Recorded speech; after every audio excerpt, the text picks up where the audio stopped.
ബഹുമാന്യരായ സഹോദരന്മാരെ, സഹോദരികളെ,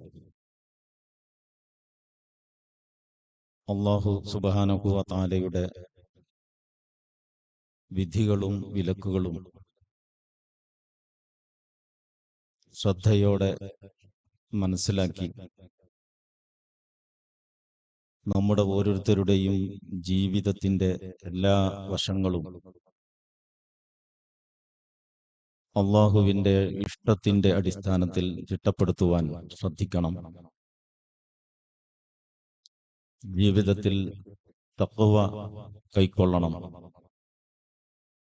അഥവാ ഓരോ കാലടി മുന്നോട്ട് വെക്കുമ്പോഴും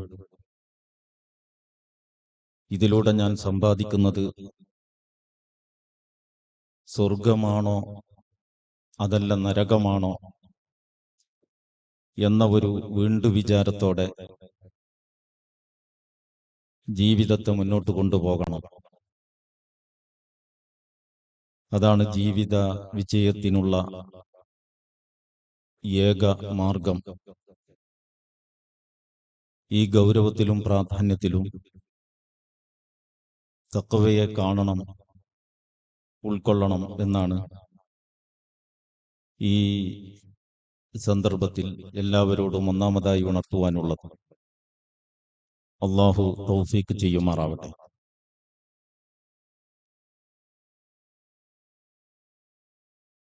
മനുഷ്യ സമൂഹത്തിന്റെ ആരോഗ്യകരമായ നിലനിൽപ്പുമായി ബന്ധപ്പെട്ട വളരെ പ്രാധാന്യവും അതുപോലെ തന്നെ പ്രസക്തിയുമുള്ള ഒരു ഘട്ടത്തിലും നമുക്ക് അവഗണിക്കാൻ കഴിയാത്ത ഒരു മഹത്തായ കാര്യമായിട്ടാണ് വിവാഹത്തെ ഇസ്ലാം കാണുന്നത്. വിവാഹത്തെ സംബന്ധിച്ചുള്ള പലതരത്തിലുള്ള ചർച്ചകൾ ഇന്ന് നമ്മുടെ സമൂഹത്തിൽ നമുക്ക് കാണാൻ പറ്റും. ഇസ്ലാമിക ജീവിതം നയിക്കുന്നവർ എന്ന നിലയ്ക്ക് ഇതുമായി ബന്ധപ്പെട്ട ചില ഉണർത്തലുകൾ ആവശ്യമാണ് എന്നതിന്റെ അടിസ്ഥാനത്തിലാണ് ഏതാനും കാര്യങ്ങൾ ഞാൻ നിങ്ങളുടെ ആലോചനയുടെ മുമ്പിൽ വെക്കുന്നത്. ഇന്നത്തെ ഈ കാലഘട്ടത്തിന്റെ പൊതുവായ ഒരു സ്വഭാവം വ്യക്തിവാദങ്ങൾക്ക് വലിയ പ്രാധാന്യം കൈവന്നുകൊണ്ടിരിക്കുന്നു എന്നുള്ളതാണ്. അത് ഓരോരുത്തരും ദീനിയായ അടിത്തറയിൽ ചിന്തിക്കുകയും പ്രവർത്തിക്കുകയും ചെയ്യുന്ന ആളുകളെ സംബന്ധിച്ചല്ല ഞാനിത് പറയുന്നത്. നമ്മുടെ സമൂഹത്തിന്റെ ഒരു പൊതു സ്വഭാവം എന്ന നിലക്കാണ്. പടച്ചവനെ മനസ്സിലാക്കുകയും അവന് വഴിപ്പെടുകയും ജീവിത മാർഗം അവനിൽ നിന്ന് സ്വീകരിക്കുകയും ചെയ്യാത്ത ആളുകളെ സംബന്ധിച്ചിടത്തോളം പലപ്പോഴും അവർ ഏതു വിഷയത്തിലും ഏതെങ്കിലും ഒരു അറ്റത്ത് നിൽക്കാനാണ് സാധ്യത. അങ്ങനെയാണ് പല ദർശനങ്ങളും സിദ്ധാന്തങ്ങളും ഒക്കെ ഉണ്ടായിട്ടുള്ളത്. ഒന്നുകിൽ ഇങ്ങേ അറ്റത്ത് നിൽക്കും, അല്ലെങ്കിൽ അങ്ങേ അറ്റത്ത് നിൽക്കും. ഇംഗ്ലീഷിൽ ഇതിനാണ് എക്സ്ട്രീമിസം എന്ന് പറയുന്നത്. അറബിയിൽ തതറുഫ് എന്ന് പ്രയോഗിക്കും. ഇത് തീവ്രവാദവുമായിട്ട് മാത്രം ബന്ധപ്പെട്ട ഒരു പ്രയോഗമല്ല. സമ്പത്തിനോടുള്ള സമീപനത്തിൽ എല്ലാം വ്യക്തിയുടേതാണ്. വ്യക്തിയുടെ താല്പര്യം, വ്യക്തിയുടെ സുഖം, വ്യക്തിയുടെ ആഗ്രഹം, വ്യക്തിയുടെ അഭിലാഷം, ഇത് മാത്രമേ പരിഗണിക്കേണ്ടതുള്ളൂ സമ്പത്തുണ്ടാക്കുന്നതിൽ. അതാണ് ക്യാപിറ്റലിസം എന്ന് പറയുന്ന ഒരു സിദ്ധാന്തമായിട്ട് സമ്പത്തിനോടുള്ള സമീപനത്തിന്റെ ഇങ്ങേ അറ്റത്ത് മനുഷ്യർ നിലയുറപ്പിച്ചത്. പിന്നെ അതിനോടുള്ള പ്രതികരണവും പ്രതിഷേധവും ഒക്കെ കൂടി ഉരുണ്ടുകൂടി കാറ്റും കോളുമായി സമ്പത്ത് വ്യക്തിയുടേതല്ല, സ്റ്റേറ്റിൻ്റെതാണ്. സമ്പത്തിനോടുള്ള സമീപനത്തിന്റെ നേരെ അങ്ങേയറ്റത്ത് അതാണ് കമ്മ്യൂണിസം ലോകത്തിന്റെ മുമ്പിൽ വെച്ച സാമ്പത്തിക വീക്ഷണം. ഇത് സാമ്പത്തിക രംഗത്ത് മാത്രമല്ല.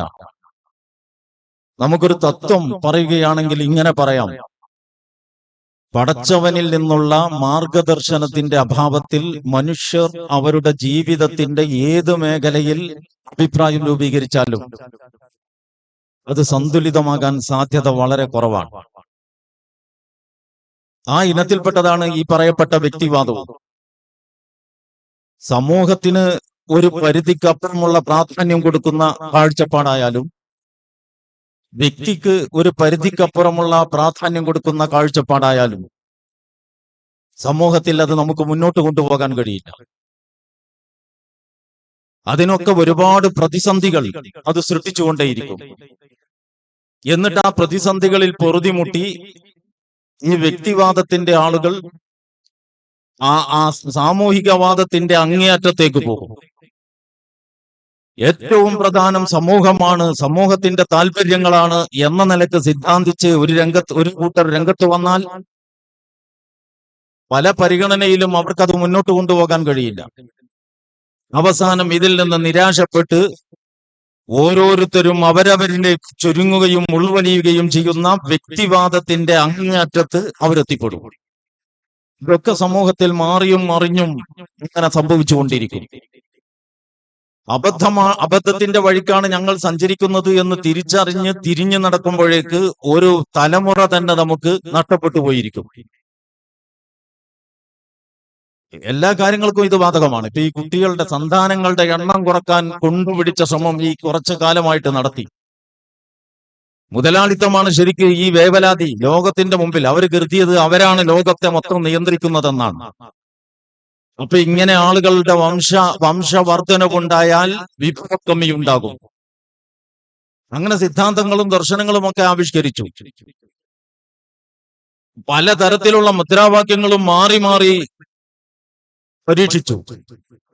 നാം രണ്ട്, നമുക്ക് രണ്ട്, നാം ഒന്ന്, നമുക്കൊന്ന്. അങ്ങനെ പലതരത്തിലുള്ള സിദ്ധാന്തങ്ങളും നമ്മുടെ ഈ ഇന്ത്യൻ രാജ്യത്ത് പോലും വന്നു. ഏതൊക്കെയോ അളവിൽ ഇത് ജനങ്ങളെ സ്വാധീനിച്ചു. ഇത്തരം എല്ലാ കാര്യങ്ങളിലും മുന്നേ നടക്കുന്നവർ യൂറോപ്യന്മാരായതുകൊണ്ട് അവരെ ചാണിന് ചാണും മുഴത്തിന് മുഴവുമായിട്ട് ഈ പൗരസ്ത്യ സമൂഹം അനുകരിച്ചു. ഇപ്പൊ യൂറോപ്യൻ രാജ്യങ്ങളുടെ വ്യഥ എന്താ? പല രാഷ്ട്രത്തലവന്മാരുടെയും പല സന്ദർഭങ്ങളിലുമുള്ള പ്രസ്താവനകൾ നിങ്ങളുടെ ശ്രദ്ധയിലുണ്ടാകും. ഒരു കുറഞ്ഞ നേരത്തെ സംസാരമായതുകൊണ്ട് വസ്തുതകളും ഡാറ്റകളും ഉദ്ധരിക്കാൻ ഞാൻ ഇവിടെ മെനക്കെടുന്നില്ല. അതിന്റെ ഒരു ആശയം നിങ്ങളിലേക്ക് കൈമാറുക മാത്രമേ ചെയ്യുന്നുള്ളൂ. ഇപ്പൊ അമേരിക്ക ഒക്കെ വൃദ്ധജനങ്ങളുടെ നാടായിട്ട് മാറി. അങ്ങനെ ജീവിതത്തിൽ ഒരിക്കലും കല്യാണം കഴിക്കുകയില്ല എന്ന് ശപഥം ചെയ്ത പാതിരിമാർ സ്ത്രീകളെയും കുടുംബങ്ങളെയും വിളിച്ചു കൂട്ടിയിട്ട് കാര്യം പ്രസവിക്കണം എന്ന് പ്രസംഗിക്കുന്നിടത്തേക്ക് എത്തി. ഇതൊരു സാമൂഹികമായ യാഥാർത്ഥ്യമാണ്. മനുഷ്യൻ ഇവിടെ പെറ്റുവരും. ഈ പ്രകൃതിയിൽ ഒരു സന്തുലിതത്വമുണ്ട്. പക്ഷെ അതിനെക്കുറിച്ചൊക്കെ വിവേകത്തോടെയും സമചിത്തതയോടെയും ചിന്തിച്ച് കാര്യങ്ങൾ ഗ്രഹിക്കാൻ കഴിയുമെങ്കിൽ ഇതിനെയൊക്കെ സമീപിക്കുന്നതിന്റെ ഒരു അടിസ്ഥാനം നമ്മുടെ മുമ്പിൽ വേണം. ഞാൻ വെറുതെ ഒരു സൂചന നൽകാം. ഇപ്പൊ നമ്മൾ ഈ കടലിൽ നിന്ന് പിടിച്ച് എന്നെ കൊണ്ടുവരുന്ന മത്സ്യങ്ങളുണ്ടല്ലോ, ഈ ഒരു മത്സ്യത്തിന്റെ മത്തി പോലെയുള്ള ഒരു മത്സ്യത്തിന്റെ അകത്ത് അവ പ്രജനന കാലത്ത് അവയുടെ അയറ്റിനകത്തുള്ള മുട്ട മുഴുവൻ വിരിയുകയാണെങ്കിൽ, അങ്ങനെ കടലിലുള്ള മുഴുവൻ മത്സ്യങ്ങളുടെയും മുട്ടകൾ വിരിഞ്ഞ് മുഴുവനും മത്സ്യമായിട്ട് വളരുകയാണെങ്കിൽ ഈ മത്സ്യങ്ങൾക്ക് വളരാൻ ആ കടലിലെ വെള്ളം മതിയാവില്ല. വെള്ളത്തിനേക്കാളും കൂടുതൽ മത്സ്യമുണ്ടാകും. പക്ഷെ പ്രകൃതിയിൽ അങ്ങനെ നമ്മൾ ബേജാറാവേണ്ട കാര്യമില്ല. കാരണം ആ പ്രകൃതിക്ക് ആവാസ വ്യവസ്ഥക്ക് തന്നെ അതിനൊരു ക്രമം പ്രപഞ്ചനാഥൻ നിശ്ചയിച്ചു വെച്ചിട്ടുണ്ട്. എവിടെ എന്തിന്റെ വർധനവിന്റെ കാര്യത്തിലും അങ്ങനെ തന്നെയാണ്. ഒരാസൂത്രണവും മുന്നോട്ടുള്ള പോക്കിന് വേണ്ട എന്നല്ല ഈ പറയുന്നത്. അത് വേറൊരു ചർച്ചയാണ്. ഞാനിപ്പോ പറഞ്ഞു വന്നത് ഇന്ന് ലോകതലത്തിൽ നമ്മുടെ മുമ്പിൽ ചിന്തയിൽ, ദർശനത്തിൽ, തത്വശാസ്ത്രത്തിൽ, കലയിൽ, സാഹിത്യത്തിൽ നമ്മുടെ അഭിരുചികളെയും മനോഭാവങ്ങളെയും ചിന്താരീതികളെയും സെറ്റ് ചെയ്ത് മുമ്പിൽ നടത്തുന്നവരാരോ അവർക്ക് പറ്റിയ അബദ്ധങ്ങൾ നമ്മളും ആവർത്തിക്കുന്നു. അങ്ങനെ അബദ്ധങ്ങൾ ആവർത്തിക്കുന്ന ഒരുപാട് മേഖലകൾ ഉണ്ടാവാം. അതിലെ ഒരു മേഖലയായിട്ട് ഇന്ന് സജീവ ചർച്ചയിലേക്ക് വന്നിരിക്കുന്നു കുടുംബം എന്ന് പറയുന്ന സ്ഥാപനം. അപ്പൊ ആളുകൾക്ക് വിവാഹം വേണോ, വിവാഹത്തെ കുറിച്ചുള്ള കാഴ്ചപ്പാട് എന്താണ്? അതിന്റെ വലിയ താത്വികമായ തലമൊക്കെ അവിടെ നിൽക്കട്ടെ. നമുക്ക് നമ്മെ നേർക്കുനേരെ ബാധിക്കുന്ന ഈ വിഷയത്തിന്റെ ചില വശങ്ങളെ കുറിച്ച് ശാന്തമായിട്ട് ആലോചിക്കാം. കാരണം നമുക്കും ഇതിൽ ഉത്തരവാദിത്വമുണ്ട്. രക്ഷിതാക്കളായ ആളുകളെ സംബന്ധിച്ചിടത്തോളം അള്ളാഹുവിന്റെ കൽപ്പന നിങ്ങളുടെ തടി നിങ്ങൾ നരകത്തിൽ നിന്ന് കാക്കണം എന്നല്ല. പിന്നെയോ യാ അയ്യുഹല്ലദീന ആമനൂ ഖൂ അൻഫുസകും വഅഹ്ലീകും നാറ, നിങ്ങൾ നിങ്ങളെയും നിങ്ങളുടെ കുടുംബത്തെയും നരകാഗ്നിയിൽ നിന്ന് രക്ഷിക്കണം എന്ന ഒരു ഉത്തരവാദിത്തമുണ്ട്. സ്ഥാനമാണ്, അതൊരു പദവിയാണ്, അതൊരു അലങ്കാരമാണ്, അത് ഒരു വളരെ ആനന്ദകരമായ ഒരു ലബ്ധിയാണ്, അധികാര ലബ്ധിയാണ് എന്ന് വിചാരിച്ച് സമാധാനിക്കാൻ കഴിയില്ല. പകരം അത് ഗൗരവപ്പെട്ട കുറെ ചുമതലകൾ നമ്മളിൽ വന്നു ചേർക്കുന്നുണ്ട്. അപ്പൊ ആ അർത്ഥത്തിൽ നമ്മളുടെ കുടുംബത്തിൽ നമ്മുടെ കീഴിലുള്ളവരെ കുറിച്ച് നമ്മളുടെ ഈ വിഷയത്തിൽ നമ്മുടെ കാഴ്ചപ്പാട് എന്താണ്? അങ്ങനെ തുടങ്ങി കുറച്ച് വിഷയങ്ങളെ കുറിച്ച് നമ്മൾ ആലോചിക്കണം. എന്ന് പറഞ്ഞാൽ വിവാഹം വേണ്ട എന്ന് ഒരാൾക്ക് ശാരീരികമായ മറ്റ് അടിസ്ഥാന സ്വഭാവത്തിലുള്ള ദൗർബല്യങ്ങളോ ബലഹീനതകളോ ഇല്ലാത്തവരെ, ഒരു ശരാശരി സാധാരണ മനുഷ്യനെ സംബന്ധിച്ചിടത്തോളം, സ്ത്രീയാണെങ്കിലും പുരുഷനാണെങ്കിലും വിവാഹം വേണ്ട എന്ന ഒരു തീരുമാനം ഒരിക്കലും ന്യായമല്ല. അങ്ങനെ തീരുമാനം എടുക്കുന്നു. കാരണം വിവാഹം നടന്നിട്ടുണ്ടെങ്കിൽ പലതരത്തിലുള്ള കെട്ടുപാടുകൾ വരും.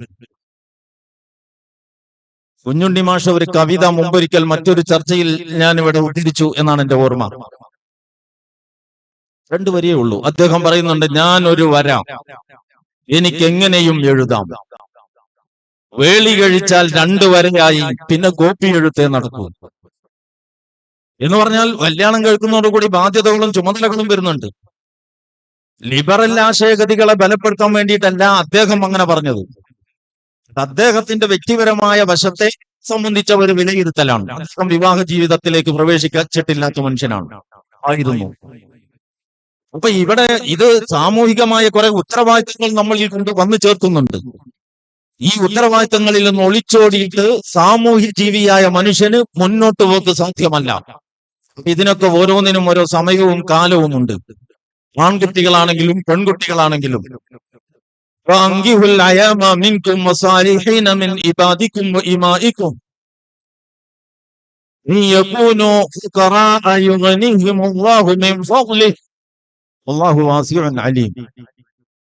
അല്ലാഹു സുബ്ഹാനഹു വ തആല പൊതുവായിട്ട് തന്നെ ഒരു ആഹ്വാനം നൽകുന്നു. നിങ്ങളിലെ ഇണകളില്ലാത്തവരെയും അതുപോലെ തന്നെ സാലിഹുകളായ അടിമകളിൽ അതുപോലെ തന്നെ നിങ്ങളുടെ കീഴിലുള്ളവർ, സംരക്ഷണ ചുമതലയിലുള്ളവരിൽ സാലിഹുകളായവരെയും, ഈ അടിമ വ്യവസ്ഥിതി നിലനിന്നിരുന്ന കാലവും കൂടി ഉദ്ദേശിച്ചിട്ടാണ്. അതുകൊണ്ട് നിങ്ങളിൽ ഇണകളില്ലാത്തവരെയും നല്ലവരായ അടിമകളായ പിന്നെ സ്ത്രീ പുരുഷന്മാരെയും നിങ്ങൾ വിവാഹം ചെയ്യിക്കുവിൻ. വിവാഹം ചെയ്യിപ്പിക്കുക എന്നുള്ളത് വിവാഹത്തിൽ സ്വയം ഏർപ്പെടുക മാത്രമല്ല, അതിന്റെ സന്ദർഭവും സാഹചര്യവും നോക്കി അതിന് മുൻകൈയെടുക്കുക എന്നുള്ളത് വിവിധ തലത്തിൽ ഉത്തരവാദിത്വം വഹിക്കുന്നവരുടെ ഒരു ചുമതലയാണ്, ഒരു സാമൂഹികമായ ഒരു ബാധ്യതയും ഒരു ആഹ്വാനവുമാണ്. യാ മഅ്ശറ ശബാബ് ഇൻ ഇസ്തതാഅ മിൻകും അൽ ബാഅത ഫല്യതസവ്വജ്, നിങ്ങളിൽ നിന്ന് ഒരു ഇണയെ പരിപാലിച്ച് കൂടെ നടത്താൻ ശേഷിയുള്ളവർ വിവാഹിതരാവട്ടെ, അതിന് സാധ്യമല്ലാത്തവർ നോമ്പെടുക്കട്ടെ എന്നൊക്കെ ഹദീസുകളിൽ ഈ ആയത്തിനെ തുടർന്ന് വരുന്ന സൂക്തത്തിന്റെ വിശദീകരണത്തിൽ നമുക്ക് കാണാൻ പറ്റും. അപ്പൊ വിവാഹം വേണ്ട, ഞാൻ വിവാഹം കഴിക്കുകയില്ല എന്നത് ഒരു സിദ്ധാന്തമായിട്ടോ ഒരു നിലപാടായിട്ടോ സ്വീകരിക്കാൻ ഒരു മുസ്ലിമിന് നിർവാഹമില്ല. നമ്മൾ സാധാരണ പറയാറുണ്ട്, 3 ആളുകൾ അള്ളാഹുവിന്റെ റസൂലിന്റെ ഭാര്യമാരുടെ അടുക്കൽ വന്നിട്ട് വീടാന്തരം കയറി എന്തായിരുന്നു റസൂലുള്ളാഹിയുടെ ദൈനംദിന ദിനചര്യകളും നടപടിക്രമങ്ങളും സ്വഭാവശീലങ്ങളും പെരുമാറ്റ മര്യാദകളും എന്ന് പഠിക്കാൻ വേണ്ടിയിട്ട്. അങ്ങനെ അവർ ചോദിച്ചു മനസ്സിലാക്കാൻ ശ്രമിച്ചു നോക്കുമ്പോ പ്രവാചകൻ രാത്രി നിസ്കരിക്കാറുണ്ട്, അങ്ങനെ മുഴുസമയം നിസ്കാരമൊന്നും അല്ല, ഉറങ്ങാറുണ്ട്. റമദാനല്ലാത്ത സമയത്ത് സുന്നത്ത് നോമ്പെന്ന നിലക്ക് നോമ്പുണ്ടാകാറുണ്ട്, നോമ്പില്ലാത്ത നാളുകളും ഉണ്ടായിട്ടുണ്ട് ധാരാളമായി. വീട്ടുകാര്യങ്ങൾ വിവാഹം ചെയ്തിട്ടുണ്ട്, വീട്ടുകാര്യങ്ങൾ ശ്രദ്ധിക്കുന്നുണ്ട്, കുട്ടികളെ കളിപ്പിക്കാറുണ്ട്, വീട്ടുകളിൽ ഇവരെ സഹായിക്കാറുണ്ട്. ഇങ്ങനെ എങ്ങനെയാണോ റസൂലുള്ളാഹി ഉണ്ടാവാൻ സാധ്യത അങ്ങനെ വിവരിച്ചു. ഈ വിവരണം കേട്ടിട്ട് ഇവർക്ക് തൃപ്തിയായില്ല. ഹദീസിൽ തന്നെ പറയുന്നത് കഅന്നഹും തഖാല്ലൂഹ, അത് വളരെ കുറവാണല്ലോ എന്ന് അവർക്ക് തോന്നി. ഇവര് പ്രതീക്ഷിച്ച് റസൂലിന്റെ അടുത്ത് നിന്ന് ഇങ്ങനൊന്നുമല്ല, വളരെ കുറവാണല്ലോ എന്ന് അവർക്ക് തോന്നി.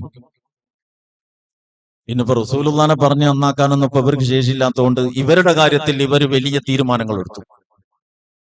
അപ്പൊ അതിൽ ഒരാൾ പറഞ്ഞു, ഞാൻ ഇനി എല്ലാ ദിവസവും രാത്രി മുഴുക്ക നമസ്കാരമാണ്, ഉറങ്ങുന്ന പ്രശ്നമില്ല, നിസ്കാരത്തിന്റെ മേലെ നിസ്കാരം എന്ന നിലക്ക് പുലരുവോളം. രണ്ടാമത്തവൻ തീരുമാനിച്ചു, ഞാൻ പകൽ മുഴുക്ക നോമ്പാണ്, ജീവനുള്ളിടത്തോളം കാലം നോമ്പില്ലാത്ത ഒരു നാളും ഇനി എന്റെ ജീവിതത്തിൽ ഉണ്ടാവില്ല. മൂന്നാമത്തവൻ അങ്ങനെ ആലോചിച്ചു നോക്കുമ്പോ ഈ കല്യാണമാണ് ഒരുപാട് കെട്ടുപാടുകൾ ഉണ്ടാക്കുന്നത്, ഒരുപാട് ബന്ധങ്ങളും ഇടപാടുകളിലേക്കും നമ്മളെ കൊണ്ടെത്തിക്കുന്നത്. പിന്നെ ഗർഭധാരണം, പ്രസവം, മുലയൂട്ടൽ, കുട്ടികളെ പഠിപ്പിക്കൽ, അങ്ങനെ ഒരുപാട് ചുമതലകൾ അതിലൂടെയാണ് വന്നു ചേരുന്നത്. അതുകൊണ്ട് ഞാൻ കല്യാണം കഴിക്കൂല എന്ന് മൂന്നാമത്തോനും തീരുമാനിച്ചു. ഈ ചർച്ചയും ഈ തീരുമാനമൊക്കെ കൂടി ഇങ്ങനെ നടന്നുകൊണ്ടിരിക്കുന്നതിന്റെ ഇതേതാണ്ട് പൂർത്തിയാകുന്ന മുറക്ക് ആ സന്ദർഭത്തിൽ റസൂലുള്ളാഹി സ്വല്ലല്ലാഹു അലൈഹി വസല്ലം അവിടേക്ക് വന്നു. എന്നിട്ട് അവരോട് ചോദിച്ചു, നിങ്ങളാണോ അങ്ങനെ ഇങ്ങനെയൊക്കെ പറഞ്ഞത്? ഞാൻ അള്ളാഹുവിനെ നിങ്ങളെക്കാളേറെ അള്ളാഹുവിനെ ഭയപ്പെടുന്നവനും അവനെ സൂക്ഷിക്കുന്നവനുമാണ്. ഞാൻ വിവാഹം ചെയ്തിട്ടുണ്ട്, ഞാൻ രാത്രി നമസ്കരിക്കാറുണ്ട്, ഉസല്ലി, ഞാൻ നോമ്പ് പിടിക്കാറുണ്ട്, ഞാൻ പിന്നെ നോമ്പെടുക്കാറുണ്ട്, അതുപോലെ നോമ്പ് ഒഴിവാക്കാറുണ്ട്, ഉറങ്ങാറുണ്ട്, നമസ്കരിക്കാറുണ്ട്, ഞാൻ വിവാഹം ചെയ്തിട്ടുണ്ട് എന്നിങ്ങനെ എണ്ണി പറഞ്ഞിട്ട് അവിടുന്ന് പറഞ്ഞു, സുന്നത്തി ഫലൈസ മിന്നി, എന്റെ ചര്യ ഇതാണ്. ഇതിനോട് ഒരാൾ വിമുഖത കാണിച്ച് ഇതിനോട് പുറംതിരിഞ്ഞ ഒരാൾ മനഃപൂർവ്വം ഒരു നിലപാടെടുക്കുന്നുവെങ്കിൽ അവൻ എന്നിൽപ്പെട്ടവനല്ല. താത്വികമായിട്ട് സ്ത്രീയോ പുരുഷനോ ആവട്ടെ, ഇന്ന പരിഗണന വെച്ചിട്ട് ഞാൻ വിവാഹം ചെയ്യില്ല, വിവാഹത്തിൽ ഏർപ്പെടില്ല എന്ന് തീരുമാനിക്കാൻ അയാൾക്ക് ദീന് അനുവാദം നൽകുന്നില്ല. നേരത്തെ പറഞ്ഞതുപോലെ ശാരീരികമോ മറ്റോ ആയ ഗൗരവപ്പെട്ട പ്രശ്നങ്ങൾ ഉള്ളവരൊഴികെ ഒരാൾക്കും സ്വന്തം നിലക്ക് അങ്ങനെ തീരുമാനിക്കാൻ ദീൻ അനുവാദം നൽകുന്നില്ല. പിന്നെ നമ്മൾ കുടുംബനാഥന്മാരാകുമ്പോ ഇപ്പോ നമ്മളുടെ സമൂഹത്തിലൊക്കെ മുമ്പ് ഈ അറേഞ്ച്ഡ് മാരേജ് എന്ന് പറയുന്ന രക്ഷിതാക്കളൊക്കെ ചർച്ച നടത്തി നമ്മളുടെ മകന് അല്ലെങ്കിൽ മകൾക്ക് പറ്റിയ ഒരു ഇണയെ കണ്ടെത്തുക എന്നുള്ള സ്വഭാവത്തിലുള്ള ഒരു പ്രക്രിയയിലൂടെ രൂപപ്പെടുന്നതാണ്. വിവാഹം മാത്രമല്ല, അറേഞ്ച്ഡ് ലൈഫ് തന്നെ ക്രമീകരിക്കുന്നത് ഇങ്ങനെ പല ഘടകങ്ങളും പല ഭാഗത്തു നിന്ന് തട്ടിയെടുത്തിട്ടാണ്. യാദൃശികമായിട്ട് അങ്ങനെ സംഭവിച്ചു പോകുന്നതല്ല. ആ ഒരു സ്വാഭാവിക താളത്തിൽ വിവാഹവും അങ്ങനെ നടന്നിരുന്നു. ഇന്ന് സ്ത്രീ പുരുഷന്മാരുടെ ഇടപഴകലുകൾക്ക് ഓഫ്ലൈനിലും ഓൺലൈനിലും അനന്ത സാധ്യതകളാണ് സ്വകാര്യതകളോടൊപ്പം ലഭ്യമായിട്ടുള്ളത് എന്ന് വരുന്നതിനാൽ ഒരുപാട് തരത്തിൽ നേരത്തെ തന്നെയുള്ള ഇത്തരം രക്ഷിതാക്കളുടെ തീർപ്പിലൂടെ അല്ലാതെ വരുന്ന വിവാഹങ്ങളിലേക്ക് ഇന്ന് സമൂഹം എത്തിക്കൊണ്ടിരിക്കുകയാണ്. നമ്മുടെ നാട്ടിലൊക്കെ ഇപ്പൊ ഈ തുടങ്ങണേ ഉള്ളൂ. യൂറോപ്പിലോ മറ്റോ ഒക്കെ നേരത്തെ ഇതിലേക്ക് എത്തി അതിൻ്റെതായ പ്രശ്നങ്ങൾ അവർ അനുഭവിച്ചു. എന്ന് പറഞ്ഞാൽ അതൊക്കെ ഒരു നൈമിഷികമായ വികാരത്തിന് അടിമപ്പെട്ടിട്ട് എടുക്കേണ്ട ഒരു തീരുമാനമല്ല വിവാഹം എന്ന് പറയുന്ന ഒരു സംഗതി. സംഭവം വിവാഹം എന്ന് പറയുന്നത് മുന്നോട്ട് കൊണ്ടുപോകാൻ കഴിയില്ലെങ്കിൽ നിക്കാഹിന്റെ ലഫ്ളുകൾ പിന്നെ നിക്കാഹിന് നേതൃത്വം കൊടുക്കുന്ന ആള് തന്നെ പറയാറുള്ളത്, ആ നിക്കാഹ് ഖുതുബയുടെ സന്ദർഭത്തിൽ പറയാറുള്ളത് പോലെ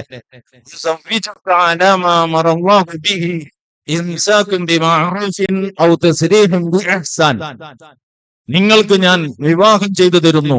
എങ്ങനെ? ഒന്നുകിൽ മാന്യമായിട്ട് കൂടെ നിർത്തുക, അല്ലെങ്കിൽ മനോഹരമായിട്ട് പിരിച്ചുവിടുക. അപ്പൊ ഈ രണ്ട് സാധ്യതയുണ്ട് വിവാഹത്തിന്. കെട്ടിക്കുടുങ്ങി എന്ന് പറയുന്ന ഒരു പ്രതിസന്ധി ഒന്നുമില്ല. ന്യായമാണ്, അനിവാര്യമാണെങ്കിൽ പിരിയാനുള്ള വകുപ്പുണ്ട്. പക്ഷെ ഇതിന്റെ പ്രത്യേകത എന്താന്ന് ചോദിച്ചാൽ, അനിവാര്യ ഘട്ടത്തിൽ പിരിയാനുള്ള വകുപ്പുള്ള ഈ ബന്ധത്തിൽ നിന്ന് ഒരു ഘട്ടത്തിലും വേർപെടുത്താൻ പറ്റാത്ത കുറെ ബന്ധങ്ങൾ ഉണ്ടാകുന്നുണ്ട്. എളാപ്പ, മൂത്താപ്പ, ജ്യേഷ്ഠൻ, അമ്മാവൻ, അമ്മായി, ഇങ്ങനെ തുടങ്ങി പിന്നെ ഒരിക്കലും വേർപെടുത്തി അകറ്റി മാറ്റാൻ കഴിയാത്ത കുറെ അധികം ബന്ധങ്ങൾ. ആ ബന്ധങ്ങൾക്ക് വലിയ സ്ഥാനം ഒന്ന് കൊടുത്തിട്ടുണ്ട്. കുടുംബ ബന്ധങ്ങളെ സംബന്ധിച്ച് അള്ളാഹു ചോദിക്കും. കുടുംബ ബന്ധം ഗൗരവപ്പെട്ട ഒന്നാണ് എന്ന് കൂടെ വിശുദ്ധ ഖുർആൻ നമ്മെ ഉണർത്തിക്കൊണ്ടിരിക്കുകയും ചെയ്യുന്നു. പ്രവാചക വചനങ്ങൾ അതിനെ അടിവരയിടുന്നു. അങ്ങനത്തെ ഒരു പശ്ചാത്തലത്തിൽ ഈ ബന്ധം ഒരു നൈമിഷികമായ ഏതോ ഒരു വൈകാരിക അവസ്ഥയിൽ തീരുമാനത്തിലെത്തേണ്ടതല്ല. പ്രണയം, പ്രേമം എന്നൊക്കെ പറയുന്ന രീതികളിലൂടെ ഇന്ന് കുട്ടികൾ ഏതാണ്ട് സമപ്രായക്കാരായ ആളുകളാണ് വ്യാപകമായി വിവാഹത്തിൽ ഏർപ്പെടാൻ പോകുന്നത്. പ്രണയത്തിന്റെ ഒരു മനഃശാസ്ത്രം എന്താണെന്ന് ചോദിച്ചാൽ, ഒരു പുരുഷൻ ഒരു സ്ത്രീയെ പ്രേമിക്കുമ്പോ നീ തന്നെയാണ് എന്റെ രത്നി എന്ന ഉയർത്തിയ ഉന്നത പദവിയിൽ വെച്ചിട്ടാണ് പ്രേമിച്ച് വശീകരിച്ച് തന്നെ സ്വന്തമാക്കുന്നത്. പക്ഷെ ഈ സിദ്ധാന്തം മുന്നോട്ട് പോകില്ല. കുടുംബജീവിതത്തിലേക്ക് വരുമ്പോ അവിടെ കൽപ്പിക്കേണ്ടതായി വരും, നിരോധിക്കേണ്ടതായി വരും, ഇടങ്ങേണ്ടതായിട്ട് വരും, പിണങ്ങേണ്ടതായിട്ട് വരും. അപ്പൊ വളരെ പെട്ടെന്ന് തെറ്റിപ്പിരിയാൻ സാധ്യത കൂടുതലാണ് പ്രണയ വിവാഹങ്ങൾക്ക് എന്ന് അനുഭവങ്ങൾ നമ്മെ ബോധ്യപ്പെടുത്തുന്നു. അതുകൊണ്ടാണ് ഫാദർലെസ് അമേരിക്ക എന്ന് അത് വെറും വിചാരത്തിലൂടെ മാത്രമല്ല.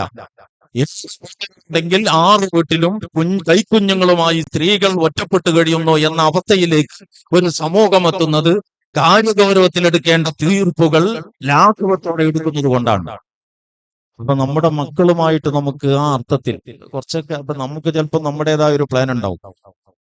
ചില രക്ഷിതാക്കൾ വീട്ടിൽ കാര്യങ്ങൾ പങ്കുവെക്കൂല, ഭാര്യയോടും കാര്യങ്ങൾ പറയൂല, മക്കളോടും കാര്യങ്ങൾ പറയൂല. ഇത്തരം പ്രകൃതമുള്ള ആളുകളുണ്ടെങ്കിൽ ഈ എല്ലാ ഉത്തരവാദിത്തവും സ്വന്തം തലയിൽ, സ്വന്തം റിസ്കിൽ ഇങ്ങനെ ചുമന്നുകൊണ്ട് നടക്കേണ്ടതില്ല എന്ന് നമ്മൾ തീരുമാനിക്കണം. വിഷയങ്ങൾ അവരുമായിട്ട് പങ്കുവെക്കണം, കാര്യങ്ങളിൽ അവരോട് കൂടിയാലോചിക്കണം. അതിനു വേണ്ടിയിട്ട് മാസത്തിൽ വ്യവസ്ഥാപിത സ്വഭാവത്തിൽ തന്നെ ഒരു ദിവസം നിശ്ചയിച്ച് അതൊരു യോഗയാലും കൊള്ളാം. എങ്ങനെയെങ്കിലും ഈ കാര്യം നടക്കണം. വ്യവസ്ഥാപിതമായിട്ട് ഇണതുണകൾ തമ്മിലുള്ള ആശയ കൈമാറ്റം വ്യവസ്ഥാപിതമായിട്ട് നടക്കണം. ഒരു ഉദാഹരണം പറയാം. അപ്പൊ നമ്മള് ഒരു കച്ചവടം, ഒരു കട പുതിയത് തുടങ്ങിയിട്ടുണ്ട്. അത്യാവശ്യം സാമ്പത്തിക ശേഷിയുള്ള ഒരാളാണ്. ഈ കട ഒന്ന് ക്ലച്ച് പിടിച്ച ശേഷം, സാധാരണക്കാരെ നമ്മൾ സാധാരണ സംസാരത്തിൽ പറയുന്നത് പോലെ ആ കച്ചവടം ഒന്ന് ക്ലച്ച് പിടിച്ച ശേഷം ഒന്ന് അച്ഛന് പോകണം എന്ന് ഇയാൾ വിചാരിക്കുന്നു. അടുത്ത വർഷം അല്ലെങ്കിൽ ഈ വരുന്ന വർഷം. ഇതൊക്കെ ഇയാളുടെ മനസ്സിലുള്ള പ്ലാനാണ്. ഇയാളെ ഭാര്യ പോലും അറിയില്ല എന്ന് സങ്കല്പിച്ചു നോക്ക്. എന്നിട്ടല്ലേ മക്കൾ, അപ്പൊ വിവാഹപ്രായമെത്തിയ മകളോ മകനോ ഉണ്ട്, അതിന്റെ ഒരു ചർച്ചയും വീട്ടിലില്ല. അവരോട് ഒന്നും നമ്മൾ ആശയവിനിമയവും നടത്തുന്നില്ല എന്ന് വിചാരിക്കുക. വളരെ പുരാതനമായ ഒരു കുടുംബഘടനയിൽ ഇതൊക്കെ ഒരു പക്ഷേ നടന്നു എന്ന് വരാം. ഇന്നത്തെ സാമൂഹിക ക്രമത്തിൽ ഓരോരുത്തരും അവരുടേതായ തീരുമാനങ്ങൾ എടുക്കും.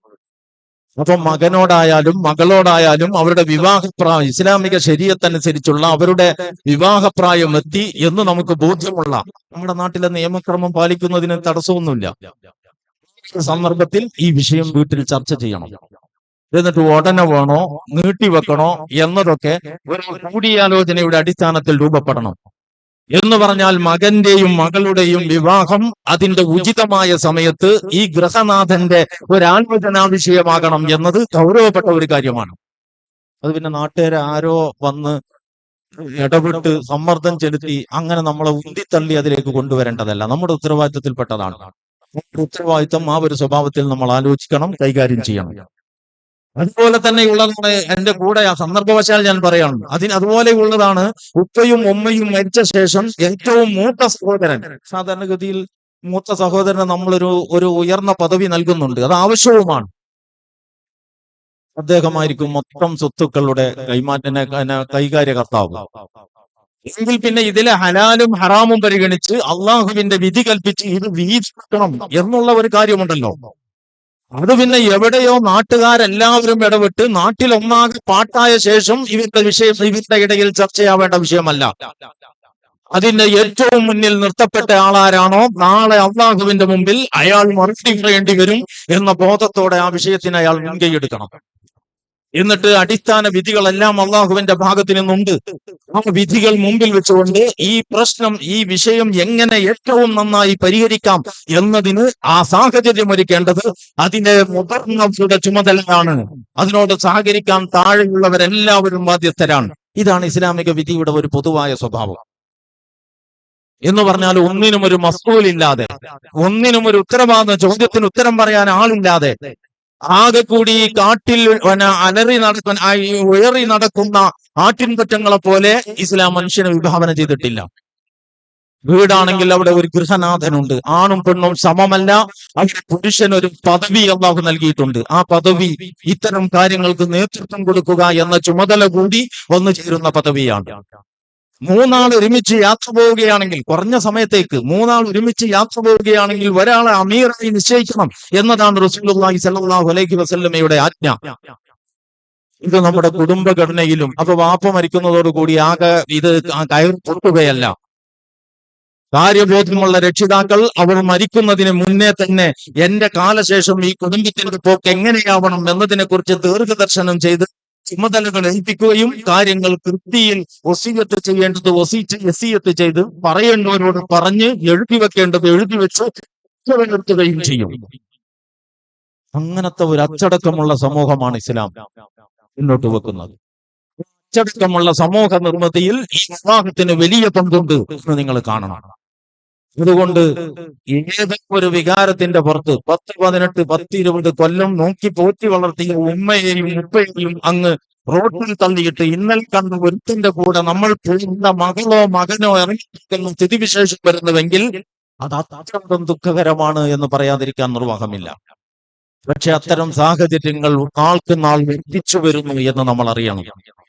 സാഹചര്യത്തെ കൂടി മുന്നിൽ കണ്ടുകൊണ്ട് വീക്ഷണങ്ങളിൽ എങ്ങനെ നമ്മുടെ ആശയവിനിമയത്തിന്റെ അകലം കുറക്കാനും സുതാര്യത വർദ്ധിപ്പിക്കാനും സാധിക്കും എന്ന് നമ്മൾ ആലോചിക്കണം.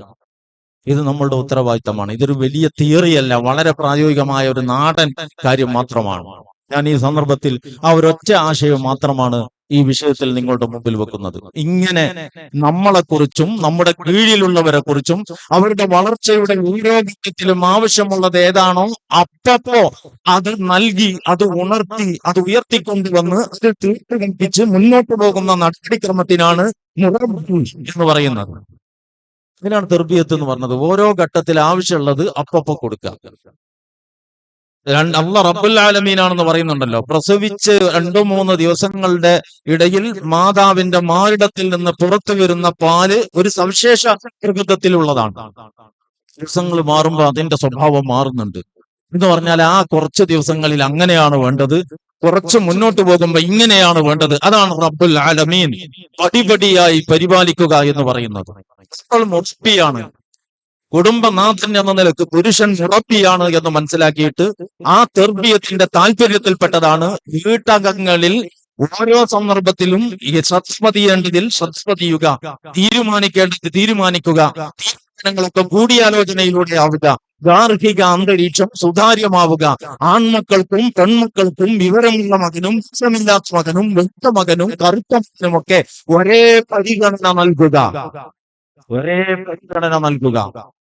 നമ്മുടെ വീട്ടിലേക്ക് കല്യാണം കഴിച്ച് കൊണ്ടുവരുന്ന മരുമകളെ സ്വന്തം മകളുടെ എല്ലാ പരിഗണനകളും നൽകി നോക്കിനും വാക്കിനും അന്യത അനുഭവപ്പെടാതെ ചേർത്ത് നിർത്തുക.